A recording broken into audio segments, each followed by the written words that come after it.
welcome to the Dynamic Duel podcast, a weekly show where we review superhero films and debate the superiority between Marvel and DC by comparing their characters in stat-based battle simulations.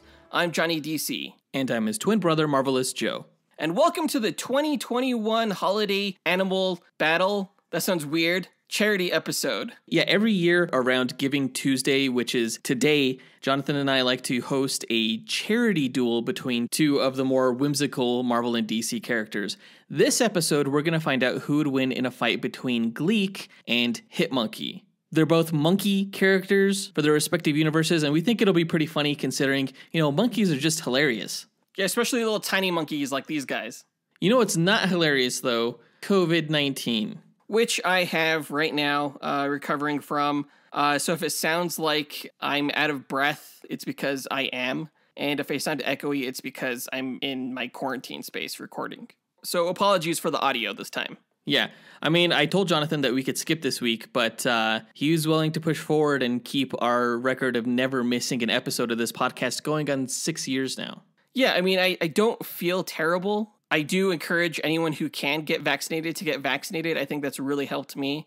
So yeah, I didn't want to miss this episode, especially this one, because this one's going to be fun. Yeah, I can't wait to get into it. Before we go into the histories and backstories of Gleek and Hitmonkey, we're going to go over the comic book movie news from the past week, of which there was just one news item, and that's the DC League of Super Pets official trailer. So we'll talk about that, then get into the duel. As always, we list our segment times in our episode description, so feel free to check out the show notes if you want to skip ahead to a particular topic.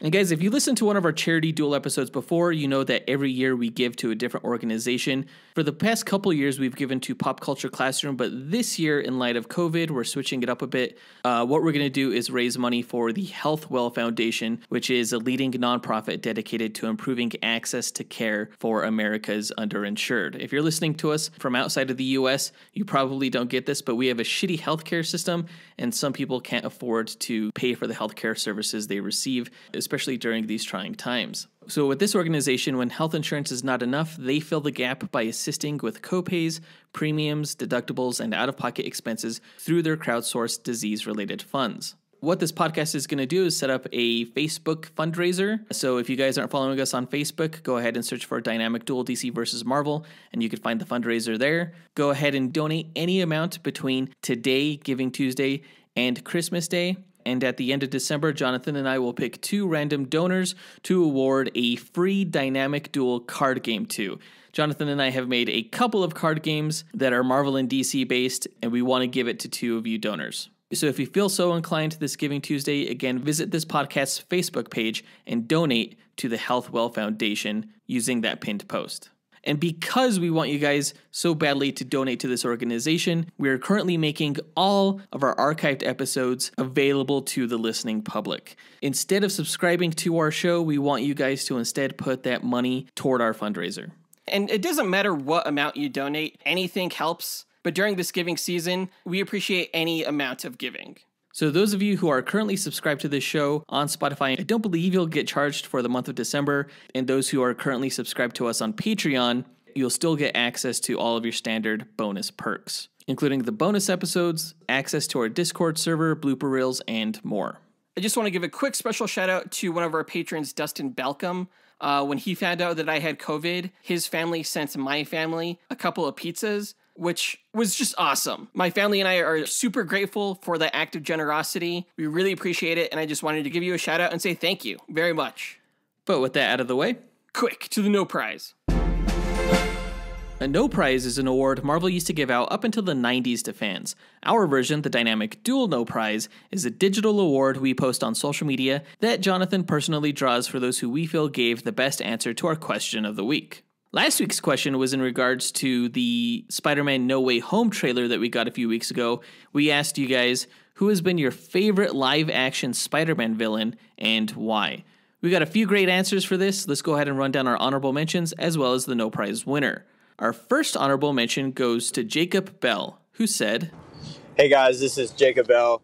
My favorite live-action Spider-Man villain has got to be the Vulture. I think Michael Keaton plays a great villain, and I honestly think that the Vulture and his motivations are probably the best just because, you can really almost get on board with what he's doing, and also the twist with him being Liz's dad was just incredible. And so I love Michael Keaton as the Vulture. That's my favorite.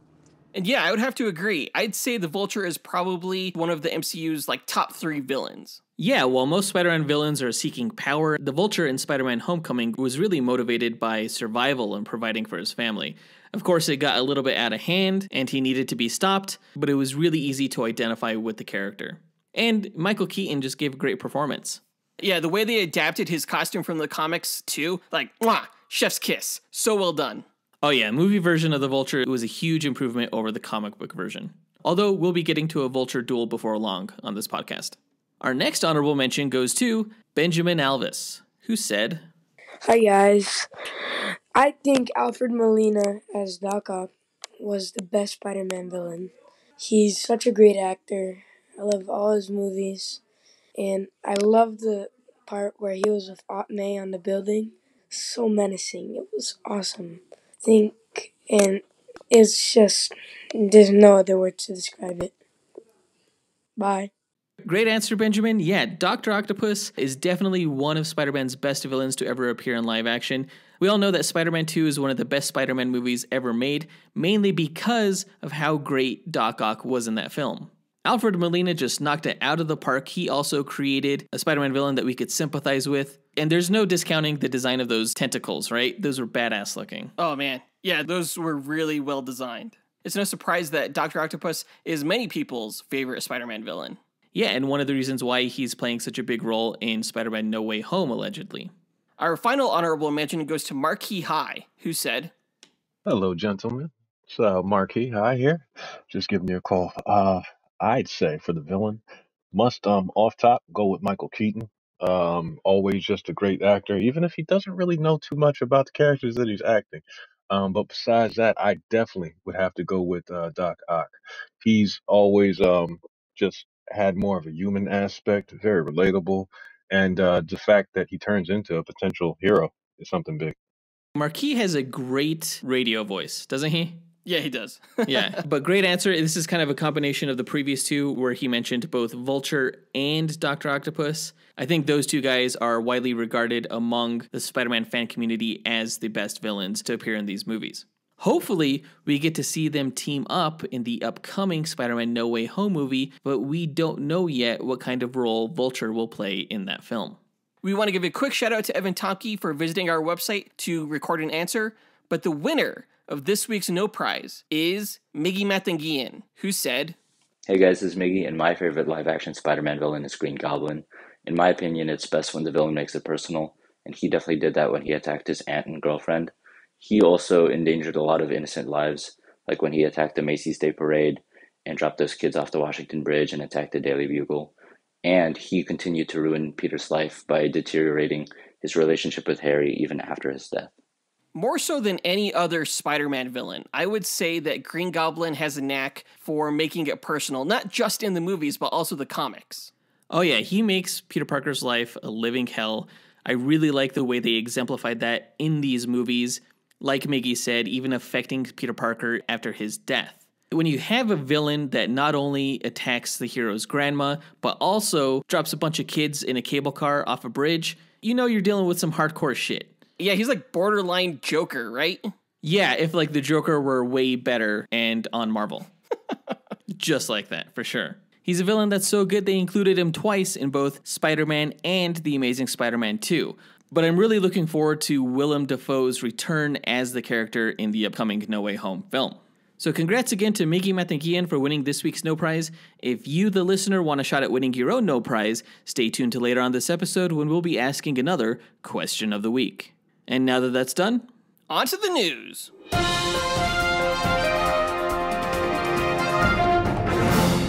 Okay, so last week we got our first official trailer of the DC League of Super Pets film, and I gotta say it's different from what I thought it was going to be. I was hoping it was going to be based like on the children's book series DC Super Pets that is pretty faithful to the comic books. This movie, however, is not. Yeah, it seems like it's not about a super team of pets of the main DC superheroes. It looks like it's a film about these shelter animals that happen to get powers. So it seems like this isn't like Ace the Bat Hound or the Terrific What's-It. They're entirely original characters. Well, I mean, Kevin Hart's character is named Ace in the movie, who's not supposed to have any powers. Looks like he has invulnerability. They have Chip the squirrel, but he doesn't have Green Lantern powers. He has electricity powers, apparently. The turtle is the only one that makes sense, because the turtle is apparently named Merton. You know, Merton McSnurtle, the turtle. You know, we talked about him in our What's It versus Spider-Man episode, which is still one of my favorite episodes. I love that guy. But in the movie, he's called Shell on Wheels. Yeah, I guess the pig, whose name is PB for Potbelly, it doesn't even look like it's Wonder Woman's pet. It just gives the characters like random names. I don't think those will stick.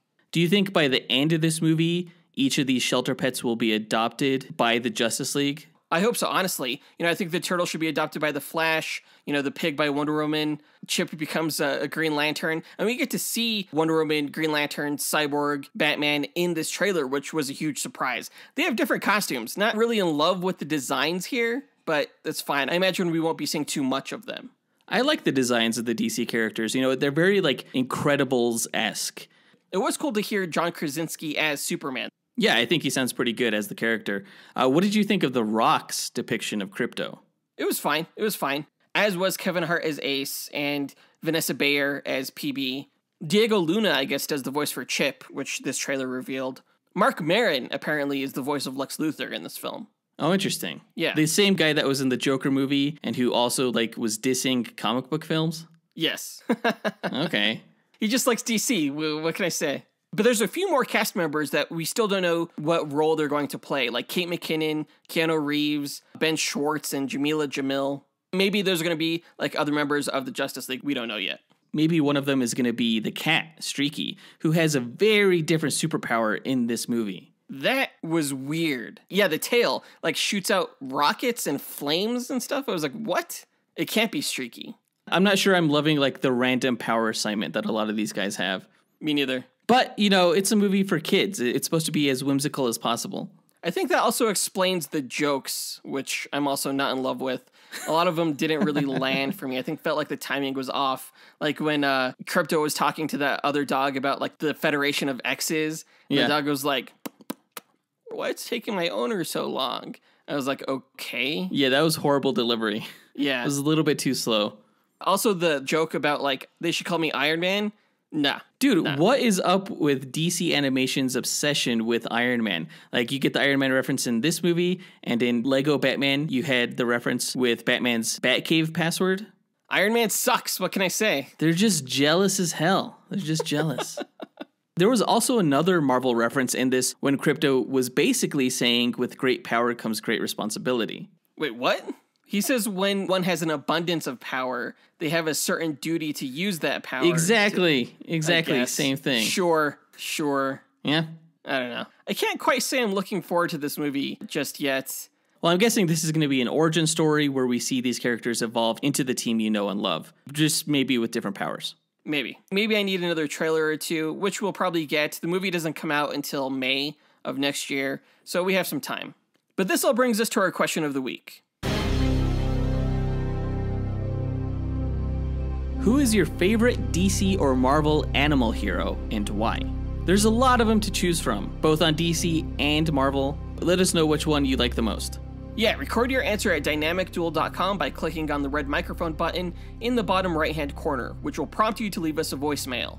Your message could be up to 30 seconds long, and don't forget to leave your name in case we include you on the podcast. We'll pick our favorite answer and draw that person a Dynamic Duel No Prize that we'll post to social media. Be sure to answer before December 4th. But I think that does it for all the news for this episode, so let's go ahead and hear from our sponsor, HBO Max. Bruce Wayne may appear to be a wealthy playboy, but beneath his facade, his true identity is that of the Batman, waging an endless war against crime. Join the Caped Crusader in Batman, The Audio Adventures, the first scripted audio original featuring Batman and his villainous rogues gallery in a world premiere story of life and death in Gotham City, debuting exclusively on HBO Max.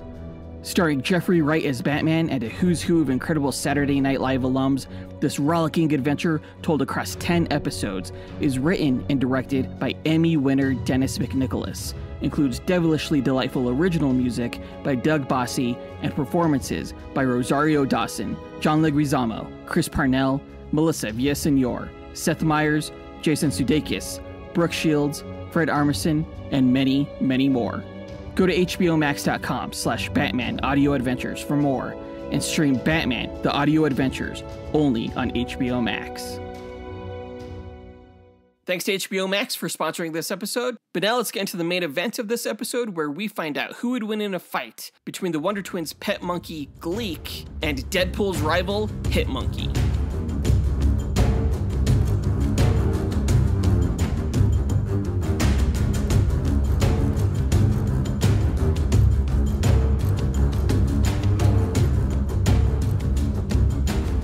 Okay, Gleek versus Hit Monkey.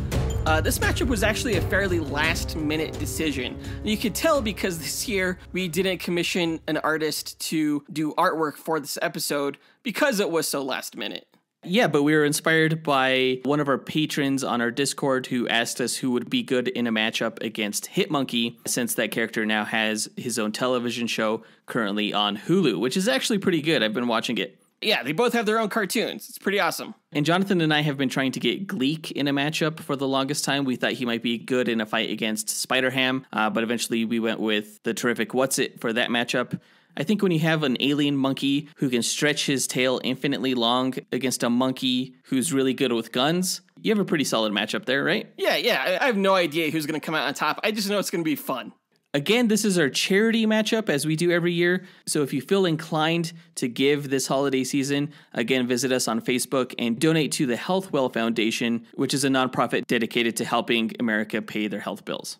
So let's get into it. If you've never listened to one of our Duel episodes before, the way we determine a winner between these two characters is by running 1,000 Monte Carlo simulations using their statistics. Now, a Monte Carlo simulation is a probabilistic model used to determine outcomes through random sampling. In our case, it randomizes statistics along a normal distribution, which is a bell curve, as a way to simulate the many variables that can occur during battle. The stat parameters we use are based on the official Marvel Power Grid, and we use that criteria to extrapolate the DC character stats. We've included some additional stat categories of our own, such as range, damage potential, versatility, and perception, in order to create a more complete and robust simulation. Running these 1,000 simulations gives us a percentage of wins for each character, and we declare the one with the higher percentage to be the ultimate victor, considering that they're more likely to win any given battle. No character ever wins 100% of the time. Comics have shown that there's always a way for Batman to defeat Superman. We feel our method falls in line with the precedents that have been established in the comic book stories. And we use this method because it was the least subjective, most unbiased way to determine who would win. Of course, we are both heavily biased toward our respective allegiances, so instead of debating these matches forever, we just let the math decide for us. So there's no fan votes here, and no relying on just feats. Before we run these simulations, though, we like to break down each character's histories and abilities before improvising a scenario on how we imagine one of the 1,000 simulations we run would play out beat for beat. And I think it's my turn to go first with the Marvel character, so let me go ahead and tell you all about the comic book backstory of Hit Monkey. So much is steeped in legend surrounding the origins of the assassin known as Hit Monkey. The tale regarding this mysterious killer of killers is said to begin in the snowy mountains of Japan, where an unnamed assassin fled after being double-crossed in a failed political coup. In the freezing wilderness, the lost and injured man was discovered by a group of Japanese macaques. The primates took the assassin to their hot springs and nursed him back to health with their herbal remedies. Though the macaques were willing to accept the man into their monkey clan, one skeptical monkey didn't trust the outsider and watched him closely. This monkey observed as the assassin healed from his wounds and prepared for revenge against those who betrayed him by honing his skills in the snowy mountains. The monkey watched and learned as the man demonstrated his various lethal maneuvers in hand-to-hand and weapons combat, and he watched how easy killing was for the outsider. The monkey tried to warn his clan that harboring the assassin was only going to bring more violence their way. When the clan rejected this notion, the monkey accidentally injured one of his fellow primates during his effort to convince them of the oncoming danger. This monkey was cast out of his clan and into the wilderness on his own. Several days into his exile, he noticed a group of soldiers headed up the mountains toward his former home, and he rushed back to the hot springs to warn his fellow primates. The monkey was too late, however, as he arrived only in time to witness the soldiers gun down the assassin and all of his macaque family. Enraged, the monkey picked up the weapons of the assassin and used the skills he learned from observing him to shoot and kill the soldiers there that murdered his clan. At that moment, he became Hitmonkey. The spirit of the outsider assassin appeared before Hitmonkey and told him how the soldiers were sent by a politician named Hideki Hayashi, who in turn worked for a General Kato. The spirit told Hitmonkey that by killing these men, he would achieve vengeance not only for his dead monkey brethren, but also for the assassin himself. Hitmonkey traveled to Tokyo and, under the assassin's guidance, stole a truck and crashed it into Hayashi's limo. Barely clinging to life, the politician was sent to the hospital where he was smothered by the assassin Bullseye, who was hired by General Kato to cover his tracks. The following day, Hitmonkey snuck into General Kato's daughter's wedding and stole the suit from the child ring-bearer, pretending to be part of the ceremony to get in close. What? He managed to decapitate General Kato despite Bullseye's efforts to stop him, causing Bullseye to kill the rest of Kato's men to avoid the humiliation of being bested by a primate. Bullseye found and hurled a knife at Hitmonkey, though the blade was intercepted by the ring-bearer child, who annoyingly stepped in the way. From then on, Hitmonkey, having achieved his own vengeance, vowed to seek revenge for those innocents whose blood had been spilled, and he became a killer of killers. He fell into urban legend, believed only by the very few who had ever seen him in action, and disregarded as a joke by everyone else. Spider-Man was one such non-believer who refused to buy Deadpool's story about the legendary Hitmonkey who was targeting him. Spider-Man then witnessed the merciless primate bust in and, like a furry blur, filled Deadpool full of lead. What? To get back at the monkey, Deadpool stole Spider-Man's spare costume and pretended that Spider-Man was a victim of collateral damage from Hitmonkey's attack. A funeral was held for the wall crawler, which Hitmonkey attended out of remorse, believing he had accidentally killed Spidey. As the primate approached the casket to pay his respects, Deadpool burst out and tried to gun down the monkey, but Spider-Man swung in and stopped their fight, leading to Hitmonkey's escape and to the long-lasting rivalry between the two murderers. Eventually, however, Deadpool and Hitmonkey talked it out, and Hitmonkey turned over a new leaf, joining S.H.I.E.L.D.'s Howling Commandos subdivision that dealt with supernatural threats. Hitmonkey later joined Deadpool and Domino's mercenary team called the Mercs for Money, though the Primate's mission was to monitor the team on behalf of S.H.I.E.L.D. At one point, Deadpool inadvertently assisted the evil organization Hydra during its takeover of the United States, and he put a $20 million bounty on his own head as a means of self-punishment. Hitmonkey was brought in alongside other heroes to help put a stop to the resulting chaos caused by villains out to collect Deadpool's head. And that's Hitmonkey's backstory so far. Now, he has no powers to speak of, save for his simian physiology that makes him stronger and faster than your average human. He has opposable thumbs on his hands and feet, allowing him to wield weapons such as guns and swords with extreme dexterity no matter which limb he uses. Oh, that's funny. This ability, combined with his mastery of martial arts and marksmanship skills, make him an unpredictable and dangerous killer. He carries 2 handguns and often uses a samurai sword in battle. Occasionally, Hitmonkey has been known to commune with the spirit of the deceased assassin that instructed him in how to kill. And that's Hitmonkey. So he's like a small version of John Wick. Exactly. That is a fantastic way to put it. He's a small version of John Wick if John Wick couldn't speak any human language and also had thumbs on his feet. Even though Hitmonkey would annihilate John Wick because he's just that little bit better. This actually makes me like really interested in the cartoon. I haven't started watching it yet, but that sounded like a lot of fun. I'm not going to lie. And honestly, now that I have COVID, like I have all day to watch it. You know, I don't know any Marvel fans that have caught COVID. It's only DC fans that I know of. What? Yeah. Wow. Interesting, huh? DC must stand for like Delta COVID. I'm going to go cough in your face. I think that's illegal, isn't it? Yeah. Okay, never mind. Go ahead, I'll sue your ass. Well, you know what else I've been watching on TV this past week? Super Friends, as research for this episode. And I gotta say, I love those classic Justice League cartoons. They're great. How big is Gleek's role in the Super Friends cartoon? It depends on episode to episode. They're all kind of like anthological in a way. But he is one of the recurring characters. He's in almost like every episode. Since we began doing these charity animal duels, I would say all of the DC characters have been pretty obscure. Gleek is probably the least obscure character I've done since he was a regular on the Super Friends cartoon, but he also has, I would say, the least amount of in-continuity backstory for a character I've ever written about. Like, all in all, he's had around 20 issues of canonical appearances, with the vast majority of them being minor cameos. Gleek and his Wonder Twin owners first appeared in 1977 during the Hanna-Barbera animated series The All New Super Friends Hour, which was a spin-off of 1973's Super Friends. The Super Friends have had a total of 6 spin-off series that lasted until 1986, and of all the series, Gleek and his Wonder Twin owners appeared regularly in 5 of them. The all-new Super Friends Hour series also notably introduced a more diverse cast of new characters in Black Vulcan, Apache Chief, Samurai, and El Dorado. As I mentioned in our Wonder Twins vs. Cloak and Dagger episode, the Wonder Twins and Gleek supplanted the powerless characters of Wendy, Marvin, and their Wonder Dog from the original Super Friends series as the young audience surrogates on the show, as Gleek and the twins were able to take a more active part in the stories since they had superpowers. Gleek, like the Wonder Twins Zan and Jaina, was from the planet Exor, where, according to the Super Friends show, many monkeys existed just like him. In fact, in one episode, they all visited Earth in spaceships in an attempt to take over the planet because Exor doesn't have bananas.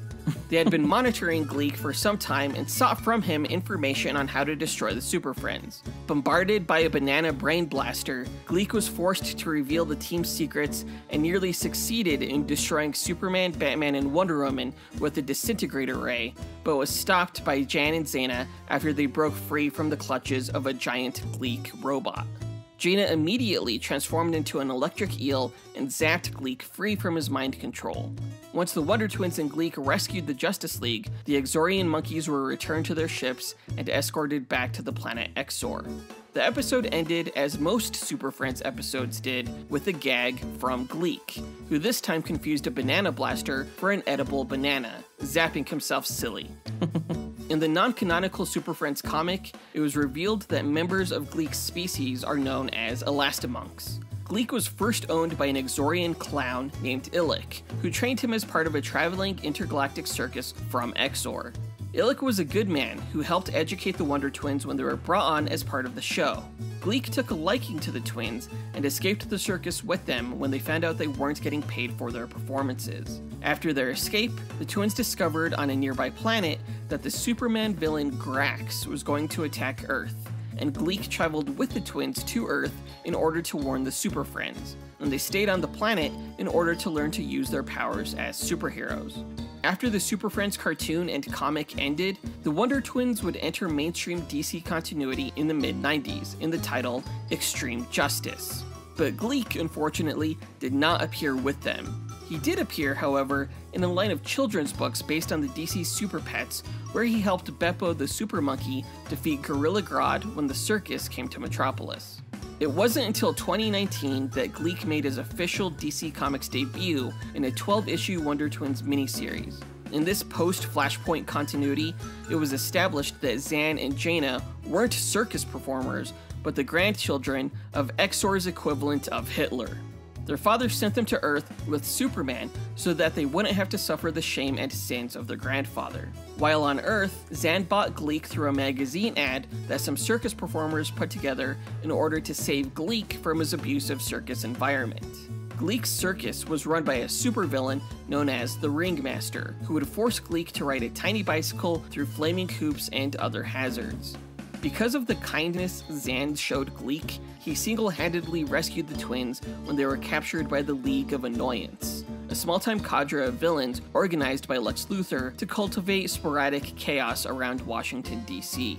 Later, when the League of Annoyance tried to get a Phantom Zone projector from the Wonder Twins, their recent recruit, Ringmaster, succeeded in ring-tossing the twins into another trap, only for Gleek to emerge from Zan's backpack and start punching out his former abusive owner, Ringmaster. Gleek was tased by Cellphone Sylvia during the pummeling, but the distraction worked, and the Wonder Twins were able to send the bad guys to the Phantom Zone. Most recently, Gleek and the twins were seen helping Young Justice bring down rogue scientists within Star Labs, and became official members of that team by its conclusion. Powers-wise, Gleek has the physiology of an Exorian elastomunk, granting him his blue-furred appearance and prehensile tail that he's able to extend to any length, with a tensile strength that allows him to lift up to a quarter ton. He's also smarter than your average Earth monkey, capable of understanding human speech, though he's dumber than your average human, often to humorous effect. Well, the same thing with Hitmonkey. While he can understand humans, he's not as smart as them. But Gleek is also clever by nature, capable of hiding empty buckets and bananas and drawing them out from seemingly nowhere at will. His ass? We'll never know, but probably. Not gonna lie. He has that infinitely stretchable tail, but also probably an infinite stretchable colon, is my guess. And that's Gleek. Well, this would be pretty good. It kind of reminds me of like Mr. Fantastic versus the Punisher or something like that. But now that we got these monkeys' histories and abilities out of the way, let's speculate on how one of the 1,000 simulated matches will go.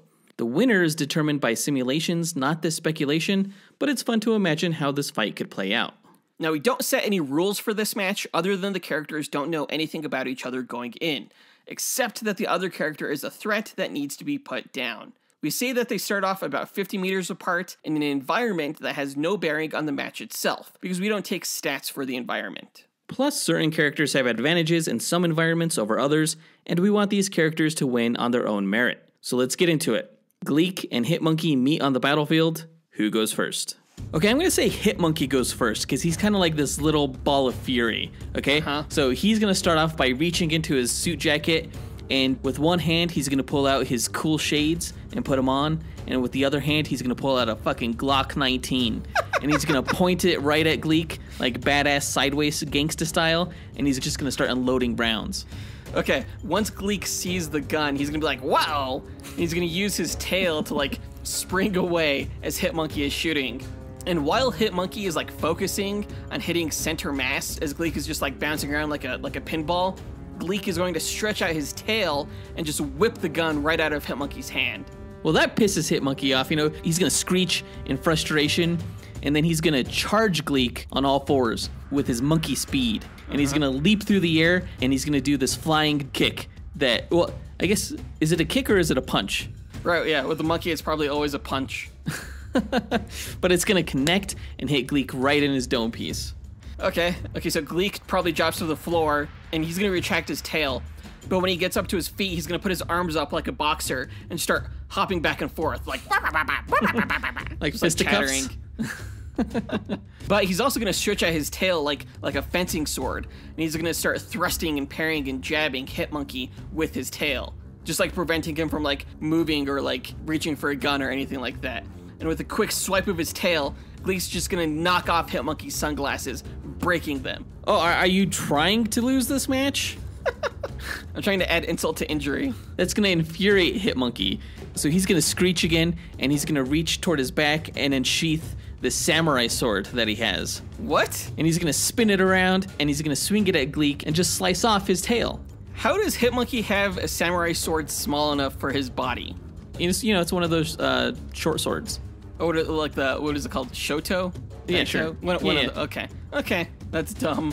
So Gleek, he's gonna yelp and run away, and I'm sure Hitmonkey's gonna be chasing after him, just swinging that sword around wildly. But Gleek, he's gonna conjure a banana, all right? And he's gonna peel it, eat the banana, then throw the peel behind him, causing Hitmonkey to slip and drop his sword, which Gleek grabs with this still functional stretchy tail. Even though it's been cut, he can still stretch it. And he's gonna start swinging that around like crazy.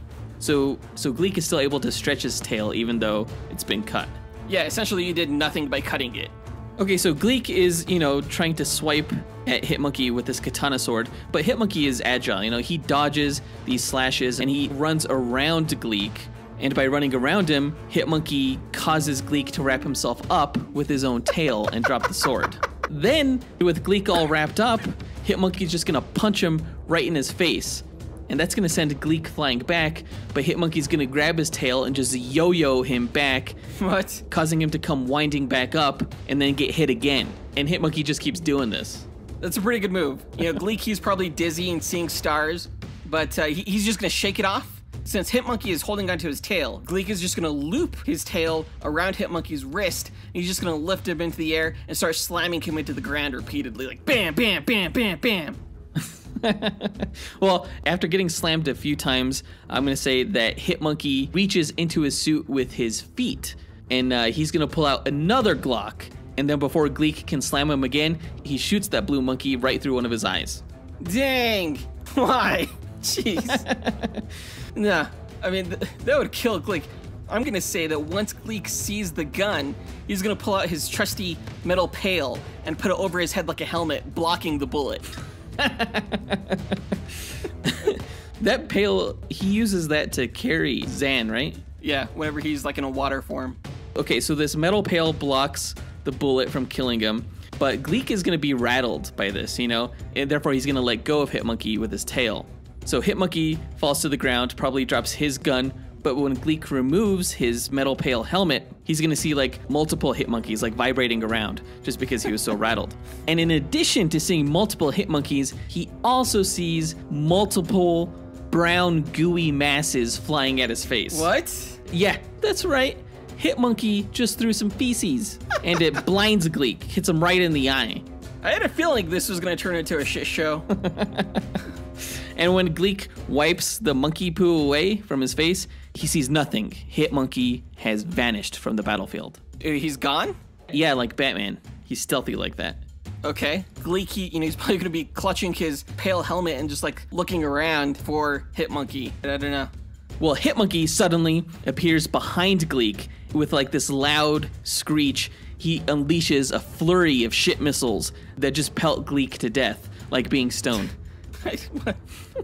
Dude, why is this monkey so constipated that his shit is so hard and sharp that it would kill someone? He had a lot of dairy.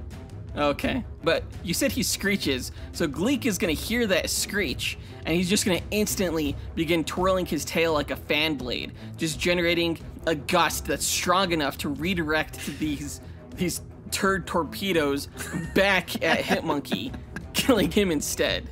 Hitmonkey's not going to go down by his own poo, all right? He just did.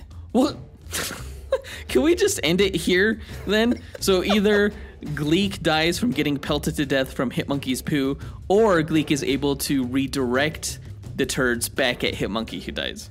I'm fine with that. I honestly have no idea how you could top poo flinging in a monkey battle. All right, so let's go ahead and run these characters through the Monte Carlo simulations and come back with a winner.